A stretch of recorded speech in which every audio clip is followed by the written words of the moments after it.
మిత్రులకి వందనాలు. మనకు ఇప్పటికీ చాలా కొన్ని ఇతర వీడియోల మీద నేను కొన్ని మన యూట్యూబ్ ఛానల్లో అప్లోడ్ చేస్తున్నాను. ఆ సందర్భంగా చాలామంది అభ్యర్థులు మిత్రులు కూడా ఈ గురుకుల డౌన్ మెరిట్ లిస్ట్ గురించి చెప్పండి సార్, అసలు ఉంటుందా ఉండదా అనేది కొంత అనుమానాలు, వాళ్ళ యొక్క భయాందోళనలు చాలా ఆవేదనతో వ్యక్తం చేస్తూ ఉన్నారు. అదేవిధంగా కొంతమంది విద్యార్థులు గ్రూప్ 4లో కూడా డౌన్ మెరిట్ లిస్ట్ ఉంటుందా లేదా సార్, ఉంటుందని కొంతమంది అంటున్నారు. ఇట్లా రకరకాలుగా చెప్తా ఉన్నారు. మరి ఈ రిలింగ్విష్మెంట్ మీద కానీ public service commission rule 6A delete చేసిన అంశం కానీ, తర్వాత జీవో 81, తర్వాత జీవో 544 మీద వీటి మీద అనేక గతంలోనే చాలా వీడియోలు చేయడం జరిగింది. సరే, ఇప్పుడు ఈ గురుకులకు సంబంధించినటువంటి రిక్రూట్మెంట్ ఏంటంటే కొంత అసలు గురుకుల రిక్రూట్మెంట్ బోర్డు మొదట్లో నోటిఫికేషన్లు ఇచ్చి కొంచెం స్పీడ్గా తొందరగా ఎగ్జామ్స్ కండక్ట్ చేసిన సందర్భంలో కూడా చైర్మన్ గారు కానీ ఇతరతర అధికారులు ఏం చెప్పారంటే, ఇది డిసెండింగ్ ఆర్డర్లోనే చేస్తాము, ముందు హయ్యర్ పోస్టులను ఫిలప్ చేస్తూ తర్వాత లోయర్ పోస్టులను ఫిలప్ చేస్తాం కాబట్టి బ్యాక్లాగ్ లేకుండా చూస్తామని చెప్పి మనకు ప్రెస్ నోట్లు ఇవ్వడము, తర్వాత అభ్యర్థులకు చెప్పడం ఇవన్నీ జరిగింది. అభ్యర్థులు కూడా ఆశతో ఉన్నారు పాపం.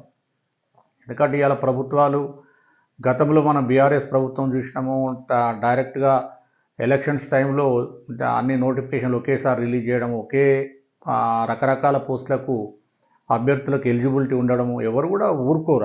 అన్ని పోస్టులకు అప్లై చేసి రిటర్న్ టెస్ట్ ఎగ్జామ్ రాసి కొంతమంది మెరిటోరియస్ స్టూడెంట్స్ ఏంటంటే ఒక ఉద్యోగానికంటే 2-3 ఉద్యోగాలు కూడా సెలెక్ట్ అయ్యే అవకాశం ఉంది. అట్లా సెలెక్ట్ అవుతూ ఉన్నారు. మరి ముఖ్యంగా గురుకుల రిక్రూట్మెంట్ బోర్డులో మరి డిసెండింగ్ ఆర్డర్లు అని చెప్పారు, అవరోహణ క్రమంలోనే చేస్తామని చెప్పేసి తర్వాత మళ్ళీ అసెండింగ్ ఆర్డర్లోనే చేయడము, అంటే ప్రభుత్వం మారడము, కాంగ్రెస్ ప్రభుత్వం రావడం, ఇమ్మీడియట్గా కాంగ్రెస్ ప్రభుత్వం ఏంటంటే ఉద్యోగాలకు భర్తీ మీద ఒక కట్టుబడి ఉన్నది, ఆ హామీకి కట్టుబడి ఉన్నారు, తొందరగా త్వరితగతిన చేయాలని చెప్పేసి అప్పటికే ఆ రిటర్న్ టెస్ట్ అయిపోయి ఉంది కాబట్టి ఇమ్మీడియట్గా ఆగమేఘాల మీద రిజల్ట్స్ డిక్లేర్ చేయించేసి దాదాపుగా 9,000 పైన పోస్టులను ఒకేసారి ఇవ్వడం వల్ల ఇప్పుడు దానిలో ఒక 1700-1800 సుమారుగా 2,000 వరకు కూడా పోస్టులు నాన్ జాయినింగ్ పోస్టులు మిగిలిపోయినాయి. క్యాండిడేట్స్ ఏంటంటే ఒక పోస్ట్ కంటే 2 పోస్టులు, ఒకే అభ్యర్థి 3 పోస్టులలో సెలెక్ట్ అయిన సందర్భాలు కూడా ఉన్నాయి. ఆ రకంగా ఉన్నాయి. దాని మీద ఏం చేసిందంటే ఈ జీవో 81 కానీ జీవో 544 మీద చాలా స్పష్టంగా సుప్రీంకోర్టు తీర్పులు ఉన్నాయి. 2017లో ఇక్కడ విద్యుత్ సంస్థలకు సంబంధించినటువంటి కేసు, ఆ కేసులో జీవో 81ను ఎట్లా ఇంటర్ప్రిట్ చేయాలనేది చెప్పి చాలా స్పష్టంగా చెప్పి డౌన్ మెరిట్ లిస్టుల ద్వారా నాన్ జాయినింగ్ పోస్టులు ఎవరైతే ఉద్యోగాలలో జాయిన్ కాని పోస్టులను నోటిఫైడ్ వేకెన్సీస్కి సమానంగా ఎన్ని పోస్టులు నోటిఫై చేస్తే అన్ని పోస్టులను మిగిలిన ఉద్యోగాలను డౌన్ మెరిట్ లిస్టులో ఆయా కేటగిరీల చేత ఏ కేటగిరీలు అయితే మిగిలినాయో ఆ కేటగిరీ వాళ్ళ చేత భర్తీ చేయాలని చెప్పి చాలా స్పష్టంగా ఆదేశాలనే. దాని ప్రకారంగా గతంలో విద్యుత్ సంస్థలు భర్తీ చేయడం కూడా జరిగింది. అదే సందర్భం మరొకసారి 2022లో పోలీస్ రిక్రూట్మెంట్ బోర్డులో కానిస్టేబుల్స్ ఇష్యూలో కూడా డౌన్ మెరిట్ లిస్ట్ చేయాలి. ఎందుకంటే సైమల్టేనియస్గా ఒకేసారి నోటిఫికేషన్లు ఇచ్చి ఒకేసారి భర్తీ చేసినప్పుడు ఇలాంటి సమస్యలు వస్తాయి.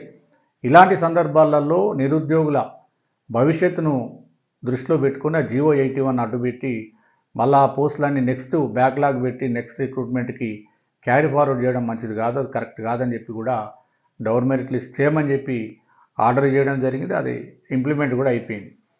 ఆ 2 తీర్పులను బేస్ చేసుకొని ఇటీవల కాలంలో హైకోర్టు కూడా కొన్ని సందర్భాలలో తీర్పులు ఇచ్చినాయి. మరి ఇన్ని తీర్పులు వచ్చినా కూడా గతంలో ఉన్నటువంటి బీఆర్ఎస్ ప్రభుత్వం కానీ ఇప్పుడున్నటువంటి రాష్ట్ర ప్రభుత్వం కూడా ఒక నిర్దిష్టమైన నిర్ణయాన్ని దీని మీద జీవో 81 కానీ జీవో 54ను సవరించే ప్రయత్నం చేయడం లేదు. అది ఇప్పుడు నిరుద్యోగుల పాలిట శాపంగా మారింది. ఎందుకంటే ఒక ఎగ్జామ్ రాసిన వాళ్ళు మళ్ళీ ఎగ్జామ్ రాయాలి, ప్రిపేర్ కావాలంటే అంత ఈజీగా లేదు. ఇప్పుడున్న కాంపిటీషన్, హెవీ కాంపిటీషన్ ఉన్న పరిస్థితులు చాలామంది నిరుద్యోగులు నిరాశ నిస్పృహలతో ఉన్నారు. మరి ఈ తరుణం లోపల ఈ గ్రూప్ 4 అభ్యర్థులు కూడా మరి మా పరిస్థితి ఏంటి సార్, మరి డౌన్ మెరిట్ చేస్తారా చేయరా? ఇప్పుడేమో ఇటీవల గ్రూప్ 1 అధికారులు ఫస్ట్ గ్రూప్ 1, గ్రూప్ 2, గ్రూప్ 3 ఇట్లా డిసెండింగ్ ఆర్డర్లోనే రిజల్ట్స్ ఇస్తాము, బ్యాక్లాగ్ లేకుండా చేస్తామని ఒక నిర్ణయం తీసుకున్నట్టు తెలిసింది. మరి గ్రూప్ 4 మాత్రం వదిలేసిండ్రు.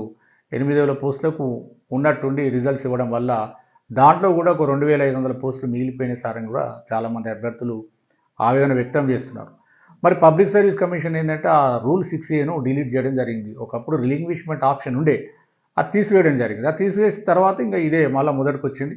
ఈ బ్యాక్లాగ్లు, ఈ పోస్టులు, నాన్ జాయినింగ్ పోస్టులు, ఫాలోఅవుట్ వేకెన్సీస్ అంటే జాయిన్ కాకుండా ఉన్న వేకెన్సీలను ఫాలోఅవుట్ వేకెన్సీస్గా చూపిస్తూ ఆ పోస్టుల నెక్స్ట్ రిక్రూట్మెంట్కు క్యారీ ఫార్వర్డ్ చేస్తున్నారు అనేది అది మనకు తెలిసిన విషయం. దాని మీద ఇప్పుడు లేటెస్ట్గా గురుకుల ఇష్యూలో ఇప్పటికే 5-6 జడ్జిమెంట్లలో పిటిషన్లలో మధ్యంతర ఉత్తర్వులు గౌరవ హైకోర్టు ఇవ్వడం జరిగింది. అవి ఇప్పటికీ దాని మీద ప్రభుత్వం నిర్ణయం తీసుకోలేదు. గురుకుల రిక్రూట్మెంట్ బోర్డు కూడా ప్రభుత్వ నిర్ణయం కోసం వెయిట్ చేస్తూ ఉన్నారు. మరి గురుకుల రిక్రూట్మెంట్ బోర్డు నుంచి కౌంటర్ కూడా వేయడం జరిగింది. కౌంటర్లో ఎక్కడ మేము డౌన్ మెరిట్ లిస్ట్ చేయమని మాత్రం చెప్పడం లేదు. ప్రభుత్వం నుంచి ఆదేశాలు రావాల్సి ఉంది, దానికోసం వెయిట్ చేస్తున్నాం అన్నట్లుగానే వాళ్ళు కౌంటర్లో వేయడం జరిగింది. మరి ప్రభుత్వం ఇంకా నిర్ణయం తీసుకోవాలి. గౌరవ ముఖ్యమంత్రి గారు, ఎందుకంటే నిరుద్యోగులు చాలా ఎదురు చూస్తూ ఉన్నారు ఆశతోని. మరి ఇక కేసుల లిస్టు విషయంకి వస్తే హైకోర్టులో ఈ సర్వీస్ మ్యాటర్స్ అనేది లీస్ట్ ప్రియారిటీ ఉంటుంది. అందులో భాగంగా ఇప్పటికీ 2 కంటెంప్ట్ కేసులు ఉన్నా ఈ ఫ్రైడే కానీ నెక్స్ట్ ఫ్రైడే కూడా వచ్చే అవకాశం ఉంది. ఈ అన్ని కేసులు ఒకే దగ్గర ట్యాగ్ చేసి ఒక్క రోజు కనుక వాదనలు వినిపించినట్లయితే, ఒకవేళ హైకోర్టు జోక్యం చేసుకుని హైకోర్టు ఖచ్చితంగా ఇమ్మీడియట్గా చేయాలంటే ప్రభుత్వం కానీ గురుకుల రిక్రూట్మెంట్ బోర్డు కూడా పెద్దగా వ్యతిరేకించే అవకాశం లేదు. అయినప్పటికీ కూడా అంత అవకాశం ఎందుకు ఇవ్వాలి? ఇలా ప్రభుత్వం చేతిలో, ప్రభుత్వ అధికారం వాళ్ళ చేతిలో ఉన్నది, వాళ్ళు ఒక నిర్ణయం తీసుకుంటే సింపుల్గా అయిపోయేదానికి ఇలా నిరుద్యోగులంతా గందరగోళమైన పరిస్థితిలో ఉన్నారు. కనీసం ఇప్పటికైనా రాష్ట్ర ప్రభుత్వం ఇప్పటికే మధ్యంతర ఉత్తర్వులు ఇచ్చింది కాబట్టి హైకోర్టు ఆ సుప్రీంకోర్టు హైకోర్టు తీర్పులను కోడ్ చేస్తూ రెఫరెన్స్గా తీసుకొని కనుక ఒక సర్క్యులర్ ఇచ్చి ఈ ఆన్గోయింగ్ రిక్రూట్మెంట్స్ ఏవైతే ఉన్నాయో వాటన్నిటికీ ఎగ్జామ్షన్, వన్ టైం ఎగ్జామ్షన్గా ఇస్తే మిగిలిన ఉద్యోగాలన్నీ కూడా డౌన్ మెరిట్ లిస్ట్ ద్వారా భర్తీ చేసుకోమని చెప్పినట్లయితే ఇమ్మీడియట్గా చేసుకుంటారు. రిక్రూట్మెంట్ ఏజెన్సీస్ కూడా ఏంది, ప్రభుత్వం ఏం ఆదేశాలు ఇస్తే ఆ ఆదేశాలనే తప్పకుండా ఇంప్లిమెంట్ చేసే అవకాశం ఉంటుంది. ఇటు ఇప్పుడు గ్రూప్ 4 కూడా చాలా పోస్టులు మిగిలిపోయినాయి. మరి ఇటీవల గౌరవ పబ్లిక్ సర్వీస్ కమిషన్ చైర్మన్ గారు, సభ్యులు, గౌరవ సెక్రటరీ గారు వీళ్ళంతా ఒక నిర్ణయం తీసుకున్నారు. ఏంటంటే ఇక చేయబోయే రిక్రూట్మెంట్లలో బ్యాక్లాగ్ లేకుండా చేస్తాం, ముందు గ్రూప్ 1 ఫిలప్ చేస్తాం, తర్వాత గ్రూప్ 2, తర్వాత గ్రూప్ 3 చేస్తాం కాబట్టి ఇంకా బ్యాక్లాగ్ ఉండే అవకాశం లేదని చెప్పారు. మరి గ్రూప్ 4ను వదిలేసారు. అది ఇప్పుడు అభ్యర్థుల యొక్క ఆవేదన. ఎందుకంటే గ్రూప్ 4 రాసే వాళ్ళే చాలా బిలో పావర్టీ లైన్ పీపుల్, వాళ్ళు రూరల్ ఏరియా వాళ్ళు, తక్కువ క్వాలిఫికేషన్ ఉన్న వాళ్ళు గ్రూప్ 4కు ఇది ఖచ్చితంగా కొట్టాలని చెప్పేసి రాసిన వాళ్ళు నిరుద్యోగులు ఎక్కువ ఉంటారు కాబట్టి మరి వాళ్ళకి అన్యాయం జరుగుతూ ఉన్నది. ఏదేమైనా ఇప్పటికైనా రాష్ట్ర ప్రభుత్వం ఇమ్మీడియట్గా నిర్ణయం తీసుకోవాలి. తీసుకొని ఒక సర్క్యులర్ కనుక ఇచ్చినట్లయితే అన్ని రిక్రూట్మెంట్ ఏజెన్సీస్ కానీ, గ్రూప్ 4 కానీ, పబ్లిక్ సర్వీస్ కమిషన్ కానీ, ఇటు గురుకుల వాళ్ళకు కూడా న్యాయం జరిగే అవకాశం ఉంటుందని నా యొక్క అభిప్రాయం. మరి గురుకులకు సంబంధించినటువంటి ఇంకా కోర్టులో పెండింగ్ ఉన్నది. అతి త్వరలోనే అన్ని కేసులు కూడా ఒకేసారి క్లబ్ అయి ఉన్నాయి. అవి కనుక లిస్ట్ అయ్యి జడ్జి గారు ఎందుకంటే ఇప్పుడు మనకు గౌరవ చీఫ్ జస్టిస్ కూడా మారుతూ ఉన్నారు. మరి బెంచెస్ కూడా మారే అవకాశం ఉంది. అంటే సబ్జెక్టు మ్యాటర్స్ అన్నీ కూడా జడ్జెస్ మారే అవకాశం కూడా ఉన్నది. ఏదేమైనా అతి త్వరలోపలే కనీసం హైకోర్టు అయినా ఇంటర్ఫియర్ అయ్యి వీళ్ళకు న్యాయం చేస్తుందని ఆశిద్దాం. మరి కోర్టులో ఉన్న అంశాల మీద ఎప్పుడు జడ్జిమెంట్ వస్తుంది, ఏమవుతుంది మనం ఊహించలేము. ఏదేమైనా న్యాయస్థానాలు ఇవాళ నిరుద్యోగుల వైపునే ఉండే అవకాశం ఉంది. ఈ డౌన్ మెరిట్ లిస్ట్ మీద చాలా స్పష్టమైనటువంటి ఆదేశాలు సుప్రీంకోర్టులో 2 జడ్జిమెంట్స్ ఉన్నాయి, తర్వాత హైకోర్టులో కూడా కొన్ని జడ్జిమెంట్స్ ఉన్నాయి కాబట్టి న్యాయం జరిగే అవకాశం ఉందనేది భావిస్తున్నాం. మరి గ్రూప్ 4 మీద మాత్రం ఇప్పటివరకు ఎవరు కూడా కేసులు వేసినట్టుగా మనకైతే సమాచారం లేదు. వేసుకున్నారా లేదో తెలియదు, కానీ ఎదురు చూస్తున్నాం. ఇప్పటికే 100 రిప్రజెంటేషన్స్ గౌరవ పబ్లిక్ సర్వీస్ కమిషన్కు చైర్మన్ గారికి, సెక్రటరీ గారికి, మెంబర్స్ కూడా ఇచ్చినట్లుగా సమాచారం ఉంది. ఏదేమైనా ప్రభుత్వమైనా ఇమీడియట్గా నిర్ణయం తీసుకుంటే బాగుంటుంది. లేదా ఈ గురుకులకు సంబంధించిన వాటి కోర్టులో అన్ని కేసులు ఒకే దగ్గర బంచ్ అయి ఉన్నాయి. ఆ కేసులే పరిష్కారం కూడా తొందరగా అయితే వాళ్ళకు న్యాయం జరుగుతుందని ఆశిద్దాం. అంటే చాలామంది అభ్యర్థులు ఏమైంది సార్ అని చాలా కామెంట్స్ పెడతా ఉన్నారు. నేను వీడియోలలో చేసినప్పుడు మరి మనం కూడా ఏం గట్టిగా వారికి సమాధానం చెప్పలేని పరిస్థితిలో ఉన్నాం కాబట్టి కేసు పెండింగ్ ఉందని రిప్లై ఇవ్వడం జరుగుతుంది. ఏదేమైనా కొంత ఓపికతోటి మనం న్యాయం జరగాలంటే ఖచ్చితంగా న్యాయస్థానాల్లో కొంచెం ఆలస్యం అవుతుంది.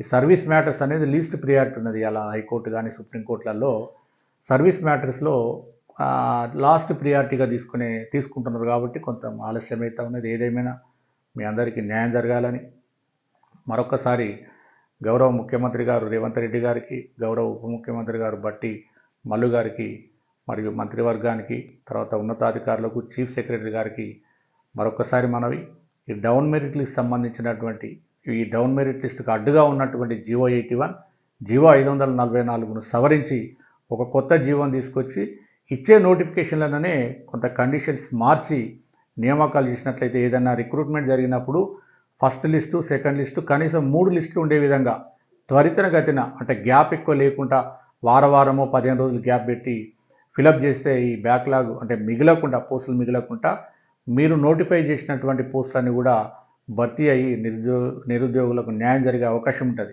ఎందుకంటే ఒక నిరుద్యోగి ఇప్పుడు విద్యార్థులు ఒక ఎగ్జామ్ రాసి మళ్ళీ ఒక 6 నెలలు, 7 నెలలు, లేకపోతే 6 సంవత్సరాలు, 5 సంవత్సరాలు, ఎందుకంటే నోటిఫికేషన్ ఇమీడియట్గా రావు.